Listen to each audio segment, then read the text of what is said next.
and welcome to Straightforward. Today we are visiting with our fire chief, and he's going to give us some wonderful tips to make sure that we all stay safe.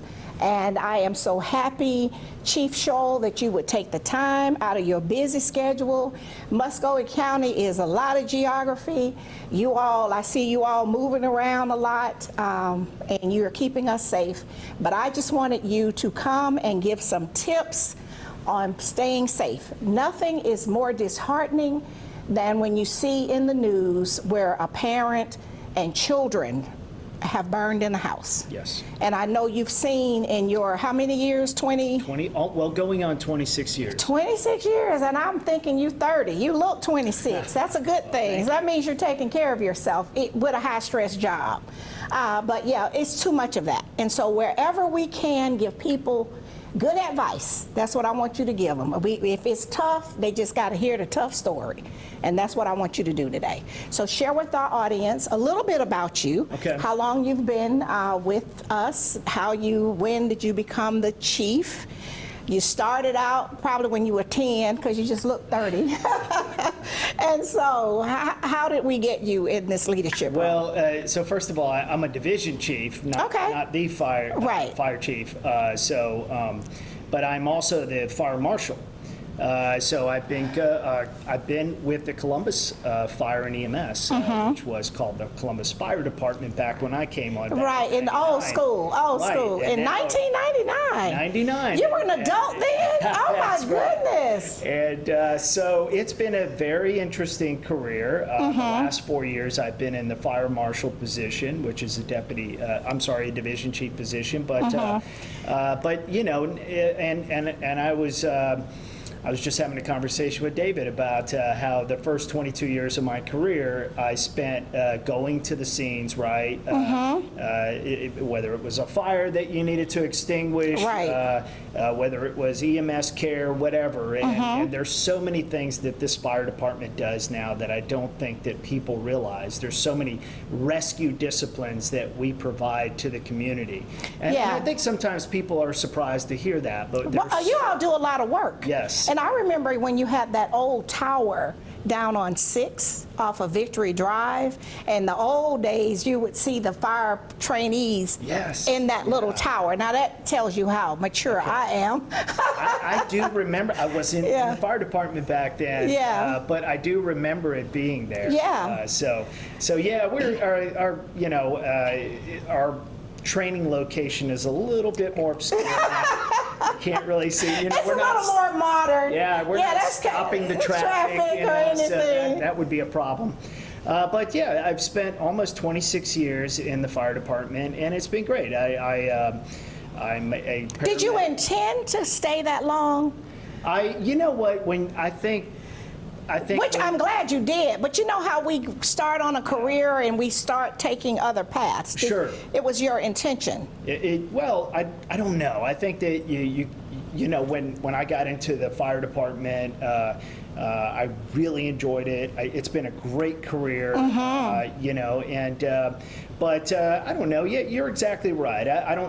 I wasn't necessarily one of the kids that grew up wanting to be a firefighter. That's what I'm saying, right. Where when it was Halloween, you had the fireman outfit. That was not you, right, okay. But it was something that I took an interest in, you know, and later in life, and it's been a great career.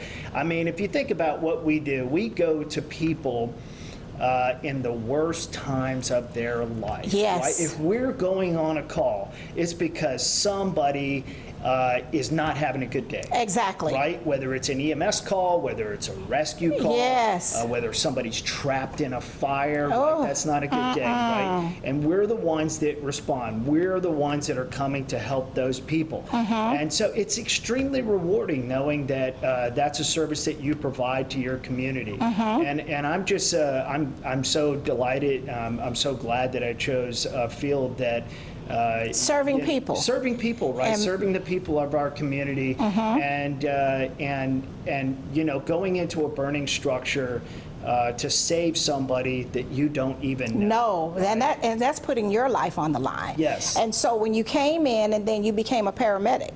I did. And so how long were you a paramedic? Because that means you saw a lot of things. Yes, I'm still a paramedic, but when I first came into the fire department back in '99, we had not merged with EMS. Yes, it was separate. That was a separate department. And then 2 years, I think it was 2001, slightly before 9/11, we actually went through the merger.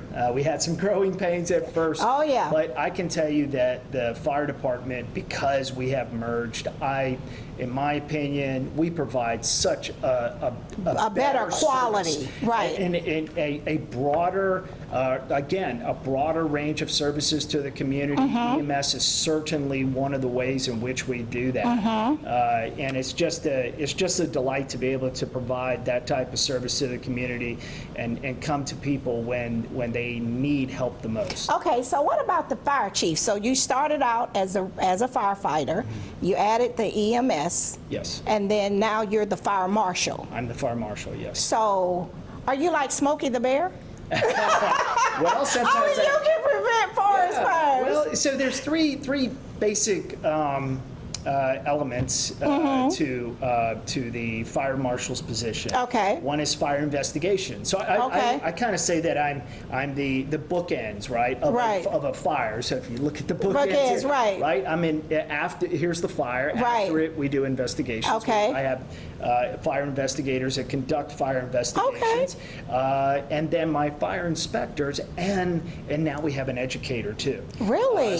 Which is great. So those are the three basic elements: education, fire inspections, fire investigations. Okay. Right? And so we're trying to prevent a fire, right, through enforcement and education. Right. But when does occur, and they still do. Oh, course, yes, they do. We need to go out and make sure that there's no criminal activity. Oh, yes, right? where they were set on purpose. That's right. Right, for whatever vandalism or for some other financial reasons. That's exactly right. And so you get to be the person to be the Matlock. Yes, and so the purpose of that is obviously to implement justice if necessary, but also to deter someone from starting a fire that's arson in nature. Okay. Right? It's what we call incendiary. Okay, well, what we're going to do now is go to our first break to our sponsors, and we'll be right back. Right. We'll be right back after word from some of our sponsors.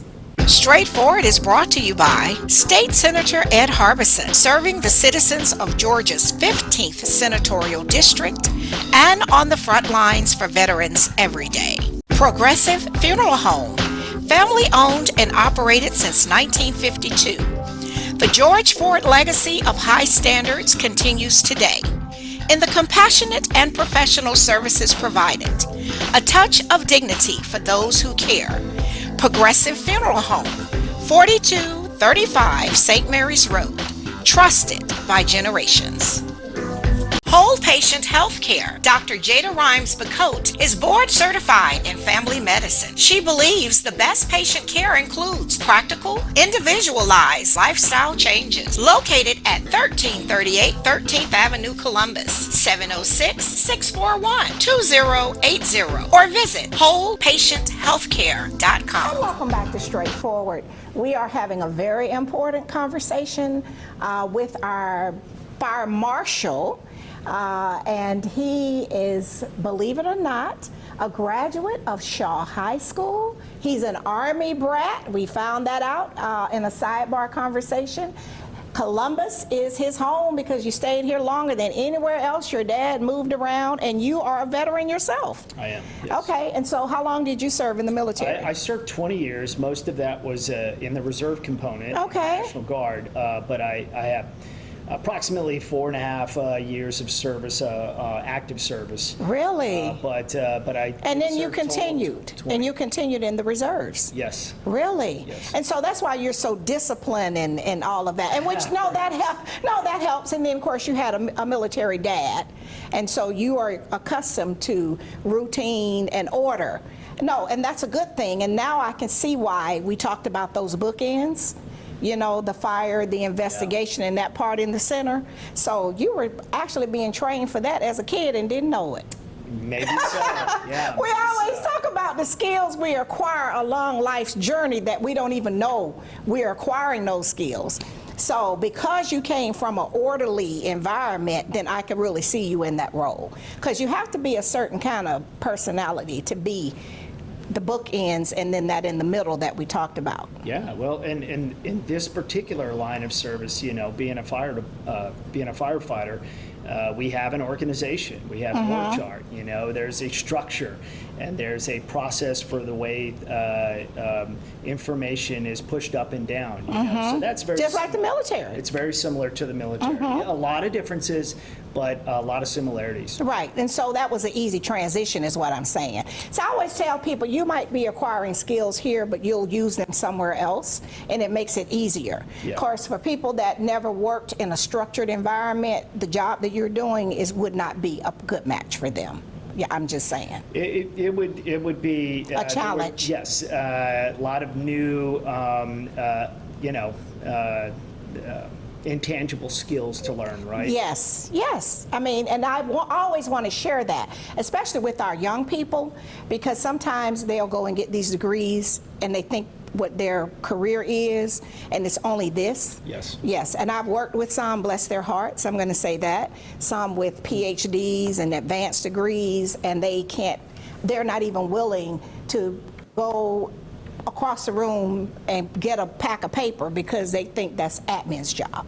Yes. And it's like, we're not going to sit here all day to wait for somebody from admin to come and get the paper. And so there certainly is a leadership aspect to that, Exactly. right? And leadership can be acquired and should be something that I tell even the cadets when you first join the fire department. Anytime I have a chance to talk to the new firefighters, I tell them that two things. Well, a couple things to work on. You know, learn to be technically proficient in what Yes. we do. Learn the skills that we need to learn to be a firefighter, and work on those skills and pursue training the rest of your career. Right. It never stops. Right. The other thing is learn how to be a good teammate. Yes. Learn how to be a good teammate because you're working in a team. We Yes. don't just send one firefighter Exactly. to any particular call.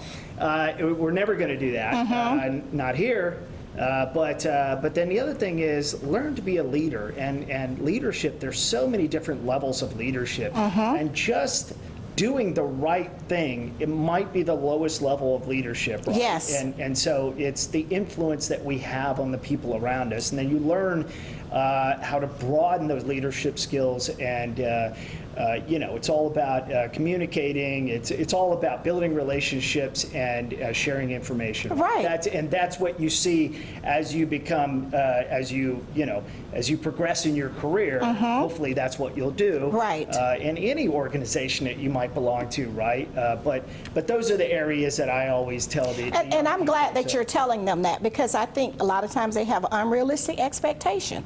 You know, because when you're in a college setting, you have theory, but then you have practical. You know, you might be the fire marshal, but I have seen a group of your people in the Winn-Dixie.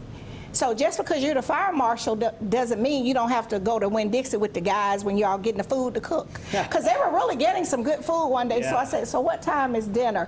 And then one of the guys said, no, some of these are just learning to cook. You don't want this. Okay. You know, so, and it was really funny, you know, because that's a part of well, that's not what I signed up for. Well, if you're on those shifts, and how long are the shifts? So your shifts are 24 hours on, 48 hours off. Okay. So you're there for an entire day. So you need breakfast, lunch, and dinner. Right. Right. And for the. And you all don't have private chefs. We're not No, bringing we, it. no, we do not have private The chefs. citizens are not paying for private chefs. Yeah. So that's why we're seeing them in the grocery stores right. buying food, right? And look, nutrition is so important, such a big part of what we do, because this is the type of job, and I would say nutrition and also exercise, and just generally taking care of yourself. Right. Right, and as a leader, ensuring that the people around you are taking care of themselves as well, right? Because you don't want to become a liability at a fire. Exactly. Right? They And need so to be physically fit. That's right. So they can take care of the citizens. Because we will go from 0 to 90, right? Your body has to be able to go from 0 to 90 at any particular incident. On a dime. Certainly a fire incident. And is your body, is it in good enough condition to be able to make that adjustment? Right? And that's why we need to exercise, eat right, And there's a big emphasis on that now for firefighters. Right. Maybe that wasn't there in years. But no, we're living in a different world now. It's more fast paced, and people need to be able. Of course, I wouldn't, because I'm a chip person. I like potato chips. I could never get the job because when it's time to get up, and I have to commend you all are out and moving.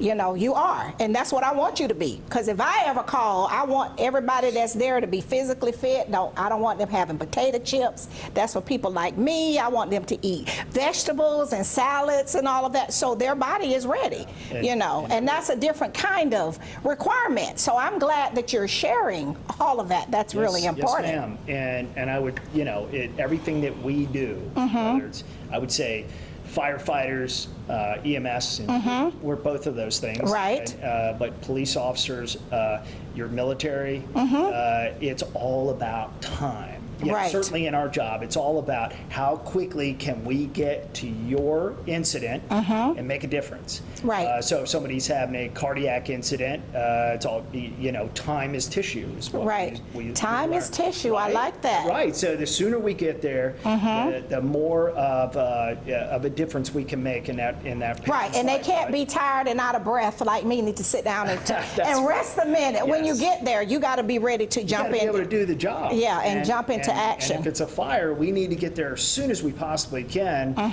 because as time goes by, the fire progresses. It right? does. And then that means that the conditions become more dangerous. Exactly. For anybody that might be still in the structure, and As then a for us, for as the team as responders. well. Right. Yes. Okay.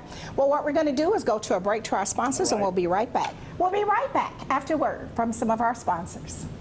Columbus Pediatrics GA, working together to build lifelong relationships between our staff and patients by consistently providing compassion, excellence, and value with 2 locations. The Old Town office at 3580 Massey Lane, Suite F, 706-596-8667. The Midtown office, 1900 11th Avenue, Suite A, 706-323-3400. ColumbusPediatricsGA.com. Barbara's Cleaning Service, a 5-star commercial service with satisfied customers in Georgia and South Carolina, built on the principle that every detail matters. Barbara's Cleaning Service, a new season building a family legacy.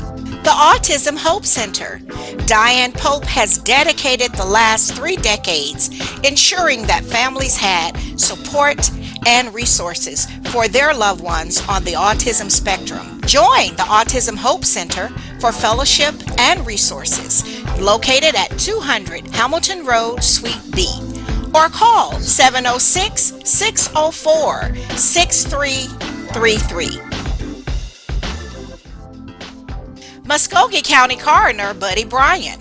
Buddy has set high standards for himself and his staff, ensuring that every citizen is treated with dignity and respect, regardless of circumstances. Buddy cares about crime prevention and is always excited to speak with students and community organizations. Reach out to Buddy at 706-653-3260. Welcome back to Straightforward. We are having a very, very important conversation with our Fire Marshal, Chief Shull, and I am so delighted that he would take time to come today. We are going to now give you some tips on safety. Please, please, please. I know we have a lot of things going on. We got the holidays approaching, but I want everybody to be safe. I want you to enjoy all the food, and then talk to your doctor about it in January when all of us are told we need to lose some weight. But in the meantime, we want you to follow all of the safety tips. And I was sharing with you when I first called you about doing this interview, where my dad, who lived alone, he was in his right mind up until the day he moved from work to the ward, 92 years old. He had the carbon monoxide detector as well as a smoke detector. Good. And so that's important. It's worth the investment, and they don't cost a ton of money. They don't. Okay, but they save lives. They absolutely save lives. Okay, Yes. so share with our audience why these are important. Let's start off with the smoke alarm. Okay. Here. So the smoke alarm here, this is a 10-year smoke alarm. And if you can't afford a smoke alarm, you can request one through the fire department. You can on our website. Oh, I didn't know that. Perhaps I can share that link with you. Yes, so that, please. Or you could call us, and I'll share that number with you as Okay. well. But we will have a smoke alarm. We'll send it to the unit that's closest to your house, and they will install it for you. Really? They will install it for you. Is it free? It's free. Oh my It's free. goodness. It's no See, I cost. never knew that. Now, I should have known that. I'm an old social worker. So we can, through our own Columbus Fire Department. That's right. And particularly our seniors and our young families, because a lot of them are on a tight budget, but you have small kids, you can get this our smoke detector for free. For free. And they'll come and install it. We'll install it. And we'll install it in a place where it needs to be. Right. So you want to strategically place these smoke alarms. Also, I want to put a plug in right now for Red Cross, because we have worked with Red Cross in the past. We've tried to do smoke alarm distribution pushes for every spring and fall. So that we pick certain areas in Columbus where generally we have high fire activity. Yes. Right? And it's also places where they're older homes, Right. so they don't have hardwired systems. Right, the wiring is old and, Yes. and outdated. Right. And then again, and one of the other things we look for is they're often places where it's lower socioeconomic Right. areas, so that, because $20 for a smoke alarm might be a lot of money for It someone. is, if you're on a tight budget, right. So we want to make smoke alarms available for everybody. I'm so glad you said that. And I can tell you, you said, well, they save lives. They absolutely save lives. Smoke alarms save lives. They don't necessarily, prevent a fire. Right. Right? But it gives you early warning once Right. you detect smoke, right?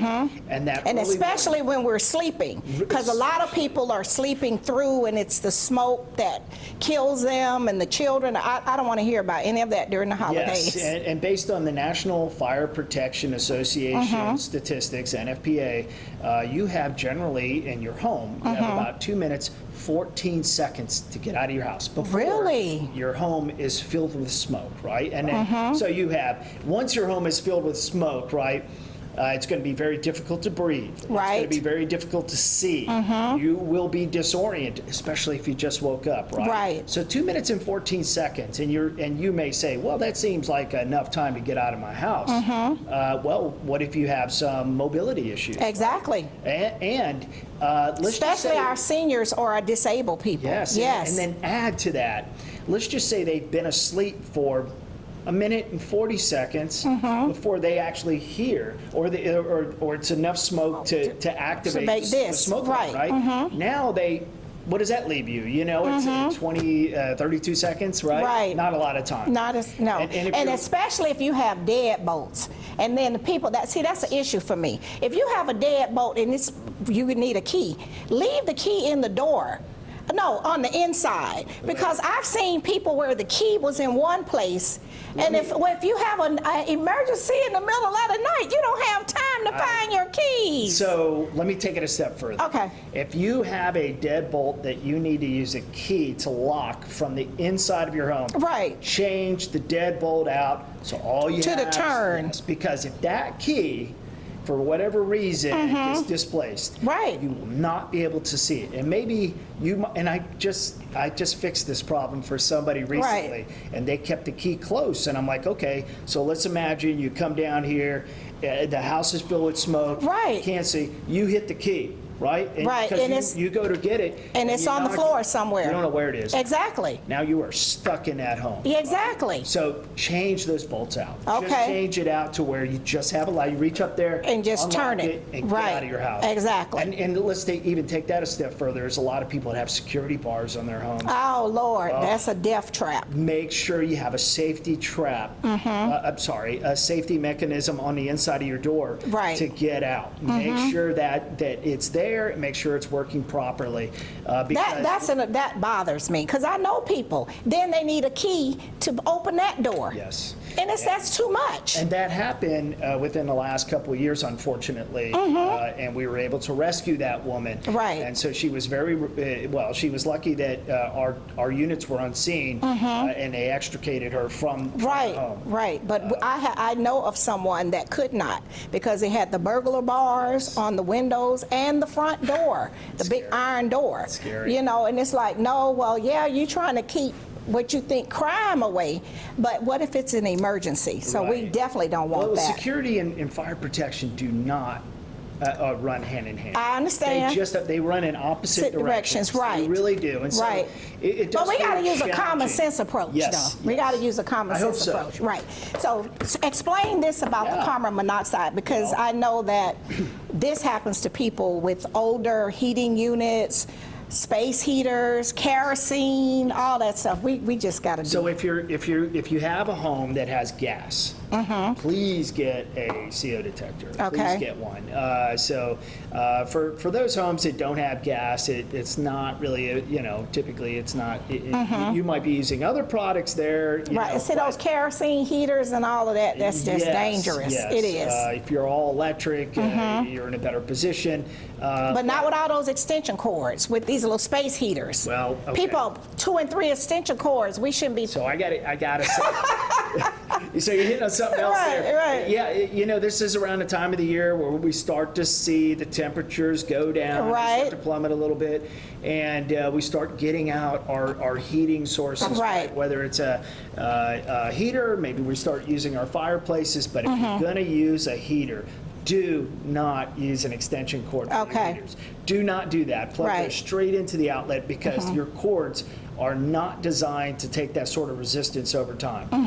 So a lot of times, if you'll use one for a portable heater, Right. you'll notice if you grab the cord, It's hot. it's hot. Yes. It's not good. Not good. And so you could start a fire just by conduction. So conduction being just the connection, the Right. physical connection that your cord has with something like this that's highly combustible. Right. And then that leads to, that's what causes Just fire a to big, progress, right? yeah, something tragic. Let's try to do everything we possibly We can. to be proactive and just think about fire safety, and especially around this time of year where we start cooking more, we're Yes. using candles, Yes. right? We start breaking out the lights around Right, Christmas time, right? yeah. So this is the time of year where we see the most fire activity. Right. okay? And we want again, everybody to be safe. and we have excellent firefighters out there that Yes. are ready to respond, but let's try to do everything we can so that they don't have to. respond. Absolutely, absolutely. Words of wisdom. Thank you so much. We Thank you. appreciate you. Okay. This has been straightforward. If you don't stand for something, you will fall for anything. Until next time, be blessed. What up, world? What's up, Columbus? Be sure to tune in every Sunday, Straightforward with Gloria Strode, right here on NBC 38.